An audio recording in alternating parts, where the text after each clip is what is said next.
नमस्कार दोस्तों, टेकलेट इंस्टीट्यूट में आप सभी का स्वागत है और मैं हूं खुशबू साहू। हमने पिछले लेक्चर में महिला सुपरवाइजर 2021 में इन सभी टॉपिक से पीछे पूछे गए प्रश्नों को सॉल्व किया था और आज हम 2013 में जो इन टॉपिक से पूछे गए प्रश्न हैं उनको देखेंगे, उनको सॉल्व करेंगे और ये जानने का प्रयास करेंगे कि अपकमिंग एग्जाम में जो अभी 27 अगस्त को होने वाला है, बिल्कुल समय नहीं है, वहाँ किस टाइप से प्रश्न पूछे जा सकते हैं। तो स्टार्ट करते हैं। पहला क्वेश्चन है, सामान्यतः जन्म के उपरांत शिशुओं को मां का दूध कब दिया जाना चाहिए। देखिए यहाँ पर ऑप्शन दिया गया है, ए जन्म के आधे घंटे बाद, बी जन्म के 1 दिन बाद, सी जन्म के 2 दिन बाद या डी जन्म के 3 दिन बाद। तो बताइए, हमने पढ़ा है ना क्या ऑप्शन हो सकता है। वैसे तो हमने ये पढ़ा है कि गर्भवती महिला जैसे ही डिलीवरी करती है तो बच्चे को माँ का दूध जितनी जल्दी हो सके उतनी जल्दी देना चाहिए, तुरंत देना चाहिए। तो सबसे निकटतम समय कौन सा है यहाँ पर देखिए, क्या जन्म के 1 दिन बाद देना चाहिए, क्या जन्म के 2 दिन बाद देना चाहिए, क्या जन्म के 3 दिन बाद देना चाहिए या फिर जन्म के आधे घंटे बाद देना चाहिए। तो जन्म के आधे घंटे बाद देना चाहिए। तो इसका करेक्ट आंसर क्या हो जाएगा, ऑप्शन नंबर ए। अब आते हैं हम अपने अगले सवाल पर। अगला सवाल है, 7वें माह से कई बच्चे हमारे राज्य में कुपोषित होने लगते हैं, इसका क्या कारण हो सकता है। देखिए 0 से लेकर 6 माह तक के बच्चों को केवल माँ का दूध पीना चाहिए, लेकिन 7वें माह से बच्चे को माँ के दूध के साथ साथ पूरक आहार की भी आवश्यकता होती है। और अगर बच्चे को माँ का दूध और ये पूरक आहार ये दोनों टाइम में ना मिले तो बच्चा क्या हो सकता है, कुपोषित हो सकता है। शुरुआती दौर पर तो 7वें माह से लेकर 1 वर्ष तक बच्चे को माँ का दूध और 3 से 4 बार पूरक आहार देना चाहिए। ठीक, पहला ऑप्शन है माँ का काम पर वापस जाना। तो हाँ, ये बिल्कुल कारण हो सकता है कि 7वें महीने में जब माँ काम पर वापस जाती है तो बच्चे को प्रॉपर दूध नहीं मिल पाता है, या फिर हम ये कह सकते हैं कि उसकी देखभाल में थोड़ी कमी तो हो सकती है, तो ये कारण हो सकता है। दूसरा ऑप्शन है टीकाकरण उचित समय पर ना करना। अगर टीकाकरण उचित समय पर बच्चे का ना किया जाए तो बच्चे की रोग प्रतिरोधक क्षमता कम हो जाएगी, वो बीमार हो सकता है और बीमार होने के कारण वो कुपोषित भी हो सकता है। तो ये भी हो सकता है। पूरक आहार प्रारंभ ना करना, जैसा मैंने आपको बताया कि 7वें महीने से बच्चे को पूरक आहार की आवश्यकता होती है उसके पोषण के लिए।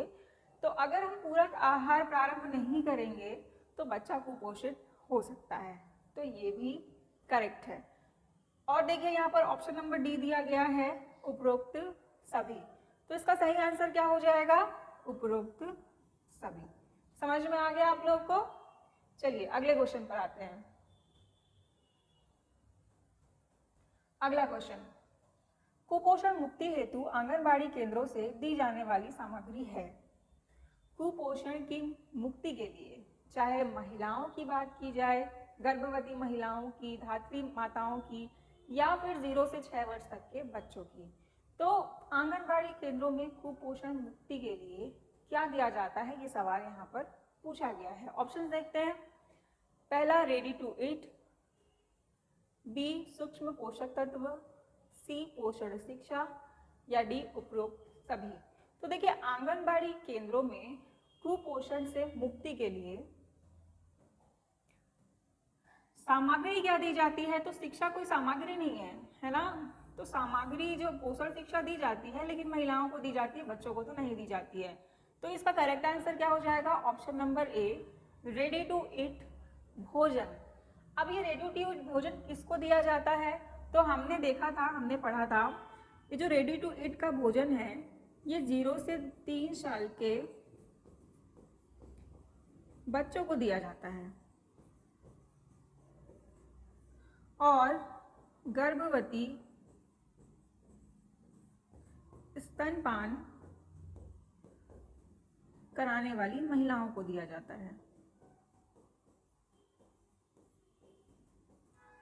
कितना दिया जाता है याद कीजिए। 0 से 3 वर्ष के बच्चों को 2 भागों में कैटेगराइज करना पड़ेगा। एक तो सामान्य कुपोषित बच्चे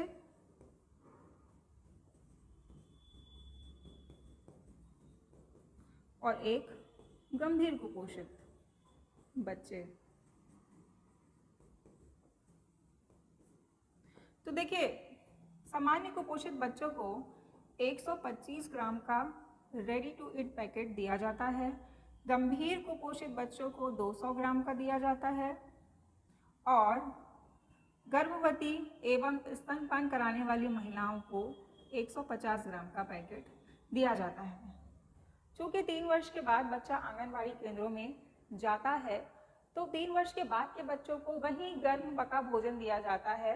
तो ये क्राइटेरिया आप ध्यान में रखिएगा, यहाँ से भी सवाल पूछा जा सकता है। करेक्ट आंसर क्या होगा इसका?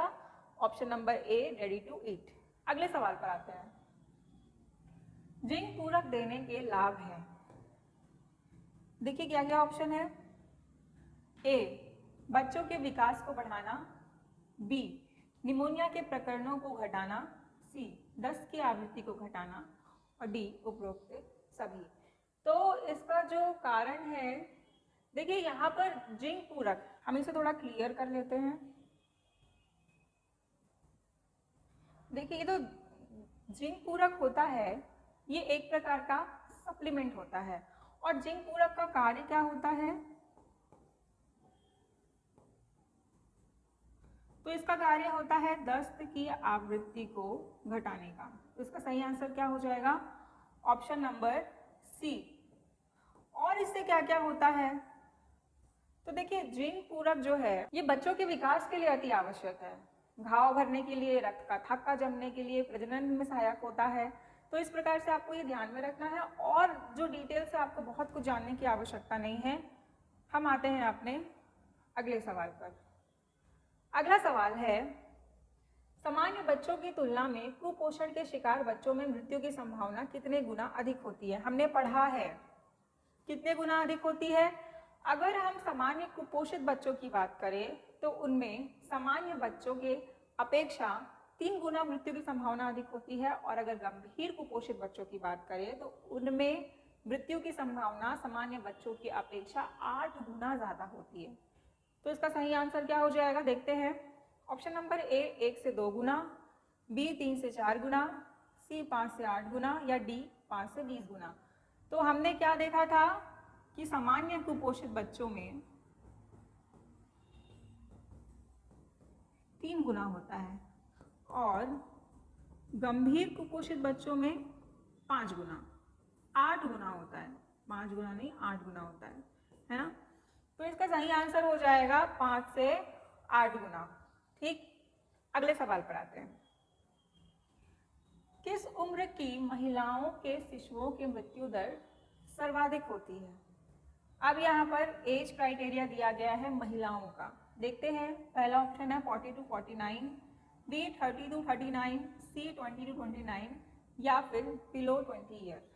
देखिए हमने क्या पढ़ा था कि ऐसी कोई सी भी महिला जिसकी शादी पहले हो जाती है, उसके 18 वर्ष से पहले, तो क्या होता है, अगर वो 18 वर्ष से पहले उसका विवाह हो जाता है और वो प्रेग्नेंट होती है तो बच्चे के कुपोषित होने की संभावना होती है। तो इसका सही आंसर क्या हो जाएगा कि अगर कोई महिला 20 वर्ष से कम है ना, और वो बच्चा पैदा करती है, तो या तो बच्चा कुपोषित हो सकता है या तो उसकी मृत्यु की संभावना भी हो सकती है। दोनों क्राइटेरिया हो सकता है। तो इसका जो मोस्ट प्रोबेबल आंसर हो सकता है वो ऑप्शन नंबर डी, 20 वर्ष से कम।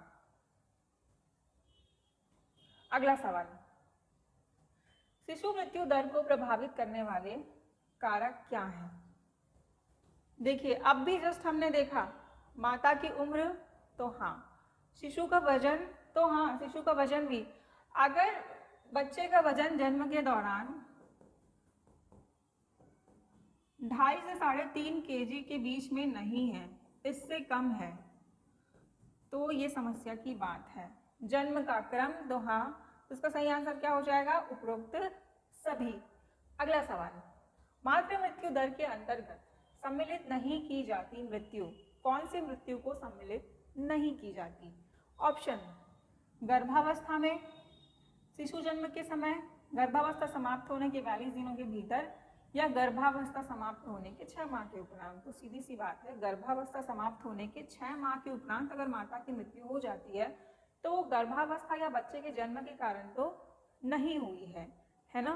तो इसका करेक्ट आंसर हो जाएगा option number D.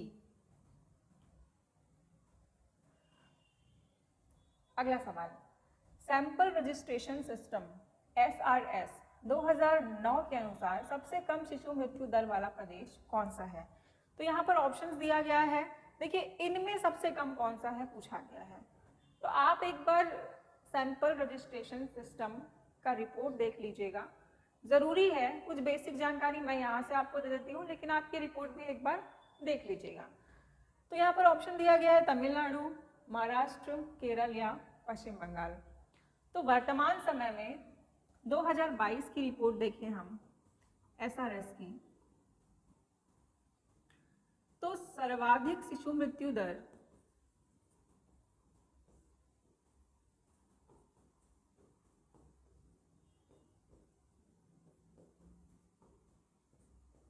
Madhya Pradesh का है 43, केरल का शिशु मृत्यु दर 6 है, और सबसे कम शिशु मृत्यु दर न्यूनतम मिजोरम का है 3। तो इसमें करेक्ट आंसर क्या होगा? ऑप्शन नंबर सी, केरल का। आते हैं हम अपने अगले सवाल पर। किस विटामिन की कमी से आंखें, त्वचा, श्वसन मार्ग की अंतः त्वचा प्रभावित होती हैं? यहाँ पर 4 ऑप्शन दिया गया है, और vitamin B, vitamin A, vitamin C या विटामिन डी। आंखें, त्वचा और श्वसन मार्ग की बात की जा रही है। तो विटामिन ए की कमी से क्या होता है? रतौंधी होता है। रतौंधी मतलब आंखों की बीमारी है। तो यहीं से हमारा आंसर मिल गया है कि विटामिन ए। विटामिन ए की कमी से ही स्किन रिलेटेड या फिर आंखों से रिलेटेड बीमारी होती है। तो ये जो रतौंधी है, ये कौन सी बीमारी है जिसमें नॉर्मल रोशनी में तो सब कुछ दिखाई देता है, लेकिन अंधेरे में या फिर कम रोशनी में बहुत कम दिखाई देता है, क्लियर विजिबिलिटी नहीं होती है। इस बीमारी को रतौंधी कहा जाता है। तो इसका करेक्ट आंसर हो जाएगा ऑप्शन नंबर ए।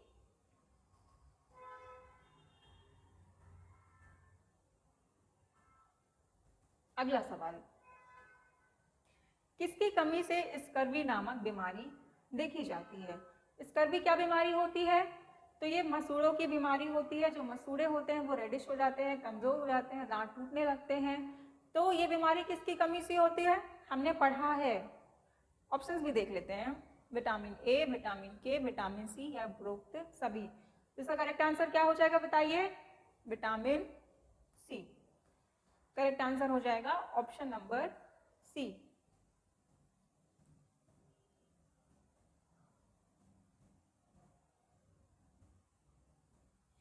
स्टार्ट करते हैं अगले क्वेश्चन को। अगला क्वेश्चन है, प्रोटीनहीनता जनित बीमारी कहलाती है? कौन सी बीमारी प्रोटीन की कमी से होती है? ऑप्शन है beriberi, rickets, kwashiorkor, anaemia. Start करते हैं, सभी ऑप्शंस देख लेते हैं हम। बेरी-बेरी किसकी कमी से होता है बताइए? विटामिन B1 की कमी से। Rickets vitamin D. Kwashiorkor protein. और एनीमिया किसकी कमी से होती है बताइए? तो एनीमिया जो है वो विटामिन B1, B4, B12 इन सब की कमी से होती है। इससे क्या होता है? शरीर में रक्त की कमी हो जाती है। अगला सवाल, विटामिन सी घुलनशील है? अच्छा, इसका आंसर क्या होगा? क्वाशियोरकर, है ना? क्या होता है क्वाशियोरकर? यकृत सूज जाता है बच्चे का पेट सूज जाता है, ये इसका सबसे बड़ा लक्षण है और यही आपको ध्यान में रखना है। अगला सवाल, विटामिन सी घुलनशील है पानी में, वसा में, पानी व वसा दोनों में, पानी या वसा दोनों में नहीं। हमने देखा था जब 6 पोषक तत्वों के बारे में पढ़ा था, तो ये जो विटामिन सी है ये किस में घुलनशील होता है बताइए? तो ये पानी में घुलनशील होता है। ठीक है, करेक्ट आंसर क्या हो जाएगा? ऑप्शन नंबर ए।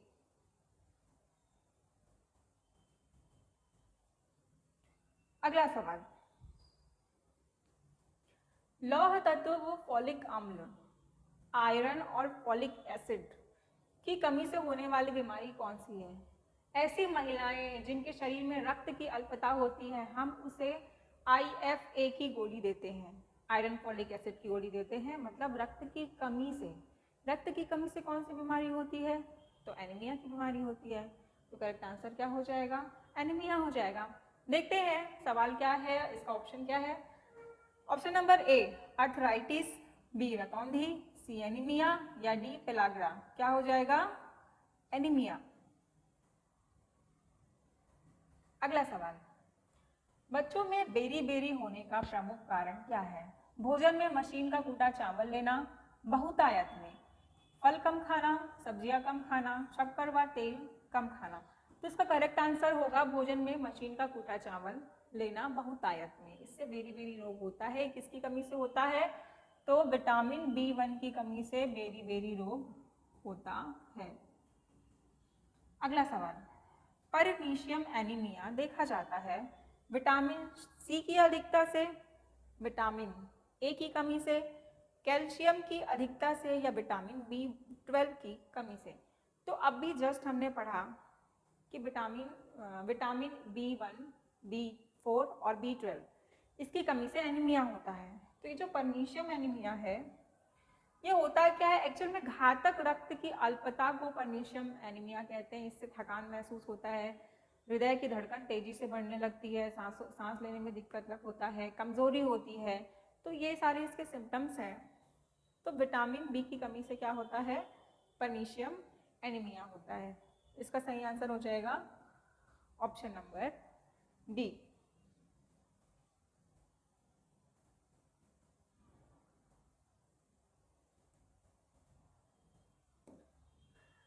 अगला सवाल देखते हैं। अगला सवाल है, दस्त के कारण बच्चों की मृत्यु होने का प्रमुख कारण हो सकता है। दस्त होता है तो क्या होता है बताइए? जब दस्त होता है तो मल के माध्यम से शरीर का जो पानी होता है वो शरीर से निकल जाता है। जो मल होता है वो लिक्विड फॉर्म में आता है, तो जितना भी पानी होता है वो मल के माध्यम से निकल जाता है और शरीर में पानी की कमी हो जाती है। यही सवाल पूछा जा रहा है यहाँ पर कि दस्त के कारण बच्चों की मृत्यु होने का प्रमुख कारण क्या है, और अगर शरीर में पानी ही नहीं होगा तो ये मृत्यु का कारण भी हो सकता है। ऑप्शन है ऊर्जा की कमी, बी निर्जलीकरण, सी विटामिन की कमी या डी उपरोक्त सभी। तो इसका सही आंसर हो जाएगा बी निर्जलीकरण। अगला सवाल, रोग प्रतिरोधक क्षमता किस पोषक तत्व द्वारा प्रदान की जाती है? ऑप्शन दिया गया है वसा द्वारा, प्रोटीन द्वारा, कार्बोहाइड्रेट द्वारा या फिर जल के द्वारा। तो इसका सही आंसर हो जाएगा प्रोटीन के द्वारा। रोग प्रतिरोधक क्षमता प्रोटीन के द्वारा दी जाती है। प्रोटीन हमारे शरीर के मांसपेशियों के विकास के लिए बहुत इंपॉर्टेंट होता है ना। आते हैं अगले सवाल पर। प्रोटीन ऊर्जा कुपोषण से बच्चों में दिखाई देने वाली बीमारी कहलाती है। ऑप्शन है टाइफाइड, गाइटर, डिप्थीरिया या मरासमस। आपको बिल्कुल रट लेना है, याद भी नहीं कर सकते, रट लेना है आपको कि प्रोटीन की कमी से मरासमस और क्वाशियोर्कर होता है बच्चे को। तो इसका सही आंसर क्या हो जाएगा? Option number D. क्या होता है मरासमस? बच्चा कमजोर होता है, उसकी हड्डियां कमजोर हो जाती है, वो सूख जाता है। ठीक है, अगला सवाल, कुपोषण का तात्पर्य होता है अतिपोषण, अल्पपोषण, उपरोक्त दोनों या इनमें से कोई नहीं। तो कुपोषण का तात्पर्य अतिपोषण भी होता है और अल्पपोषण भी होता है। हमारे शरीर की आवश्यकता के अनुसार भोजन चाहिए, ना ही ज्यादा चाहिए और ना ही कम चाहिए। सही आंसर क्या होगा? ऑप्शन नंबर सी, उपरोक्त दोनों। अगला सवाल, विटामिन ए पाया जाता है, ऑप्शन है गाजर में, पत्ता गोभी में, धनिया पत्ती में या उपरोक्त सभी में। तो विटामिन ए सभी में पाया जाता है। इसके अलावा दूध, अंडा, सोयाबीन,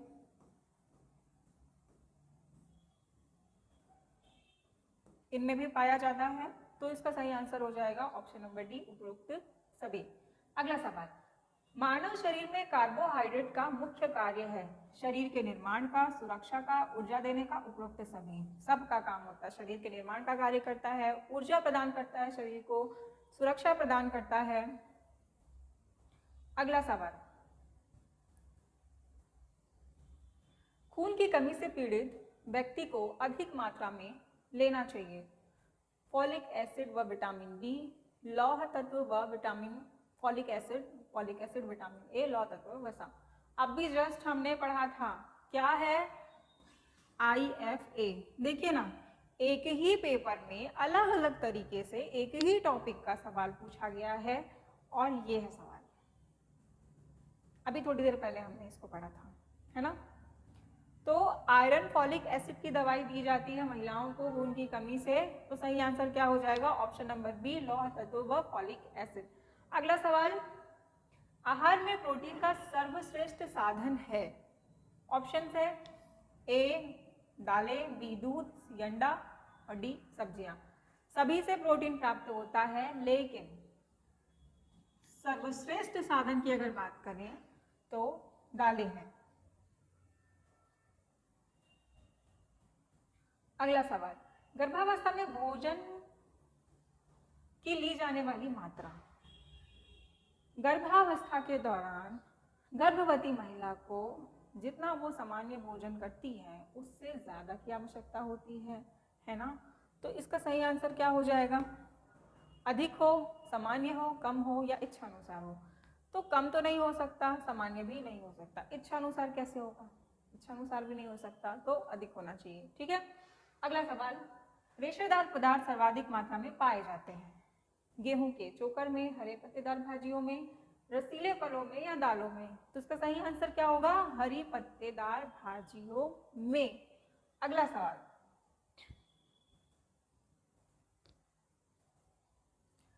अच्छी मात्रा में विटामिन बी कॉम्प्लेक्स पाया जाता है, ऑप्शंस दिया गया है शक्कर में, घी व तेल में, खमीर में या हरे चने में। तो इसका सही आंसर खमीर में होगा। एक्चुअली जो खमीर है, जैसे पनीर हो गया, दही हो गया, तो ये सब शरीर को पचाने के लिए बहुत फायदेमंद होते हैं, बहुत इंपॉर्टेंट होते हैं और विटामिन बी कॉम्प्लेक्स इनमें पाया जाता है। अगले सवाल पर आते हैं, विश्व स्वास्थ्य संगठन के अनुसार स्वास्थ्य का अर्थ क्या होता है। ऑप्शन देख लेते हैं, समझ में ही आ जाएगा कि आंसर क्या होने वाला है। बीमारियों की अनुपस्थिति, शारीरिक स्वास्थ्य, मानसिक स्वास्थ्य या फिर शारीरिक, मानसिक और सामाजिक स्वास्थ्य। तो सही आंसर क्या हो जाएगा, शारीरिक, मानसिक एवं सामाजिक स्वास्थ्य।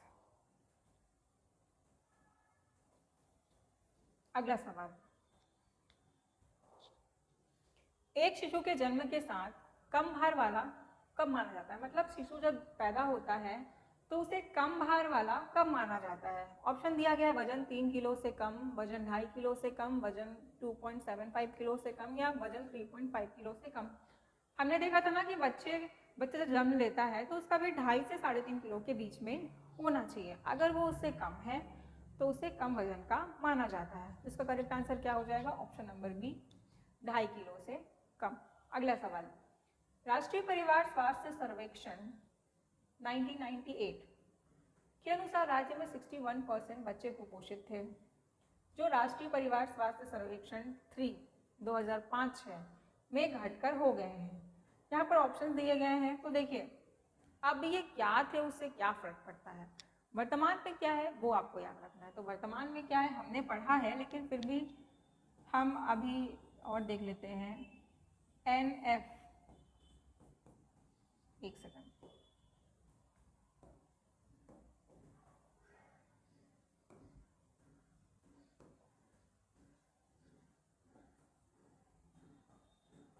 NFHS 4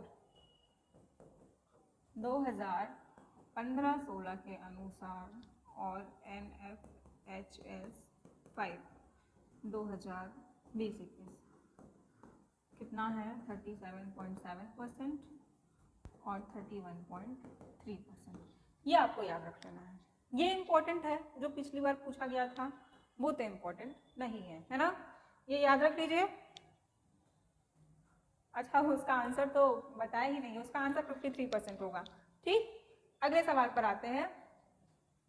गर्भावस्था के दौरान किसी गर्भवती महिला को दी जाने वाली आयरन की गोलियों की संख्या होनी चाहिए। देखिए, सामान्यतः कितनी होनी चाहिए, तो प्रतिदिन 1 गोली होनी चाहिए, और इसका सही आंसर भी प्रतिदिन 1 होगा। और अगर और कोई दवाई की अगर ज़्यादा डोज देनी है या कम डोज देनी है तो वो चिकित्सक की सलाह से दी जा सकती है, लेकिन प्रतिदिन तो 1 गोली देनी चाहिए। अगला सवाल, मछली के यकृत तेल से प्राप्त होने वाली विटामिन है vitamin A, vitamin B, vitamin C या विटामिन डी? विटामिन ए।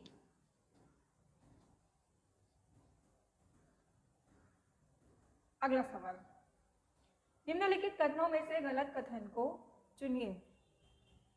बच्चे का वजन जन्म से लेकर 6 माह की उम्र तक लगभग 500 ग्राम प्रति माह बढ़ता है। क्या कहा जा रहा है? जन्म से लेकर 6 माह तक 500 ग्राम प्रति माह बढ़ता है, यही गलत है। बच्चे का जो वजन होता है 0 से लेकर 6 माह तक 500 से 800 ग्राम प्रति माह बढ़ता है। और सवाल क्या पूछा गया है कि गलत कथन को चुनना है, तो इसका सही आंसर यही होगा, लेकिन फिर भी हम बाकी ऑप्शंस को भी पढ़ लेते हैं। बच्चे का वजन 7वें माह से लेकर 12 माह तक 300 से 400 ग्राम पर मंथ बढ़ता है। हाँ, बढ़ता है। बच्चे का वजन 1 वर्ष से लेकर 3 वर्ष तक 150 से 200 ग्राम पर मंथ बढ़ता है।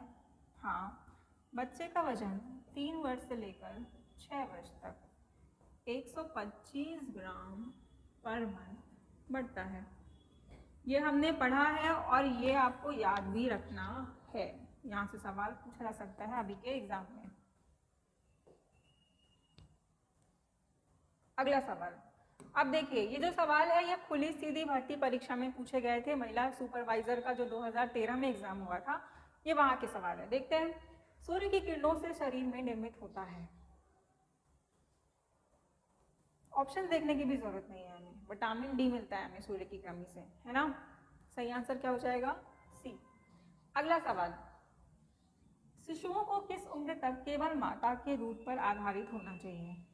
पढ़ा है हमने, बार बार पढ़ा है। ए 4 माह, बी 8 माह, सी 6 माह या डी 1 वर्ष? तो 6 माह। अगला सवाल, शरीर निर्माणात्मक कार्य प्रमुख रूप से किस पोषक तत्व के द्वारा संपादित किया जाता है?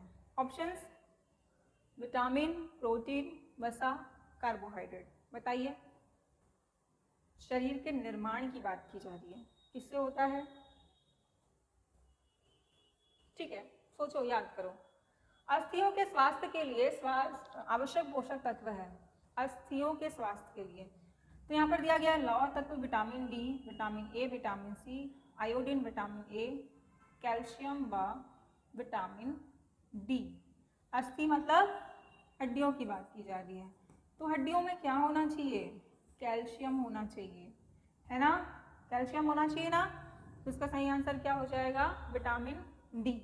विटामिन डी की कमी से क्या होता है? सूखा रोग भी होता है, तो यहाँ से भी आप समझ सकते हैं, है ना। इसका करेक्ट आंसर विटामिन डी होगा। और इसका सही आंसर क्या हो जाएगा? तो प्रोटीन हो जाएगा। अगला सवाल, किस पोषक तत्व की कमी का लक्षण है पिलपिले व रक्त स्रावी मसूड़े? हमने अब भी पढ़ा है, जब परिसीमित सीधी भर्ती के सवाल देख रहे थे तभी हमने विटामिन सी की बीमारी स्कर्वी रोग के बारे में पढ़ा है। और मैंने आपको बताया कि जो मसूड़े होते हैं वो रेडिश हो जाते हैं, कमज़ोर हो जाते हैं, दांत टूट जाते हैं, तो इसका सही आंसर क्या हो जाएगा? Option number A, vitamin C की कमी से। अगला सवाल, सर्वाधिक ऊर्जा किस पोषक तत्व द्वारा प्रदान की जाती है? ऊर्जा की बात की जा रही है। तो मैंने आपको बताया था ना कि कार्बोहाइड्रेट शरीर को ऊर्जा प्रदान करती है, लेकिन जो वसा है वो शरीर को कार्बोहाइड्रेट की अपेक्षा दुगनी ऊर्जा प्रदान करती है। सही आंसर क्या होगा? बी, वसा। अगला सवाल, खमीरीकृत खाद्य पदार्थ मायने में फायदेमंद होते हैं। अभी मैंने आपको बताया, मतलब वो क्या हो रहा है कि परिसीमित सीधी भर्ती और खुली सीधी भर्ती में सवाल का पूछने का तरीका अलग है, लेकिन टॉपिक सेम है। यहाँ से तो यही समझ में आ रहा है। ऑप्शन है स्वादिष्ट, बी आसानी से पचने योग्य, सी विटामिन बी कॉम्प्लेक्स से परिपूर्ण, या डी उपरोक्त सभी। तो स्वादिष्ट होता है कि नहीं? पनीर स्वादिष्ट होता है, दही स्वादिष्ट होता है, हाँ होता है, ठीक है। आसानी से पचने योग्य, मैंने आपको बताया था कि जो खमीरीकृत पदार्थ होते हैं वो शरीर की पाचन में सहायक होते हैं, तो हाँ आसानी से पचने योग्य होते हैं। विटामिन बी कॉम्प्लेक्स से परिपूर्ण होते हैं, तो हाँ विटामिन बी कॉम्प्लेक्स मिलता है हमें इससे। बी कॉम्प्लेक्स का मतलब 1 2 3 4 5 6 पूरे जो टाइप्स हैं विटामिन बी के सब। तो इसका सही आंसर हो जाएगा उपरोक्त सभी। अगला सवाल, शिशुओं को अनुपूरक आहार किस उम्र से प्रारंभ किया जाना चाहिए? अभी तो हमने पढ़ा था 6 माह के उपरांत 7वें माह से माँ को अपने बच्चे को अनुपूरक आहार देना चाहिए। तो इसका सही आंसर ऑप्शन नंबर बी, 6 माह के उपरांत होगा। अगला सवाल, रक्त का थक्का जमाने में किस पोषक तत्व की मुख्य भूमिका होती है? ऑप्शन दिए गए हैं, देखिए क्या क्या ऑप्शन हैं। Vitamin C, vitamin A, vitamin K, उपरोक्त सभी। तो इसका सही आंसर विटामिन के होगा। रक्त का थक्का जमाने के लिए विटामिन के सहायक होता है। आ गया ना समझ में आप लोग को सब कुछ? तो देखिए हमने पूरा सॉल्व कर लिया 2013 और 2021 में जो टॉपिक हमने पढ़ा है उससे पूछे गए सवालों को। समझ में आ गया आप लोग को? अगर आप लोग को हमारा वीडियो पसंद आया होगा तो इसे लाइक ज़रूर कीजिएगा और हमारे चैनल को सब्सक्राइब भी कर लीजिएगा। अगला जो लेक्चर होगा उसमें हम केंद्र की योजनाओं के बारे में पढ़ेंगे। ठीक है, तो आज के लिए इतना ही। धन्यवाद।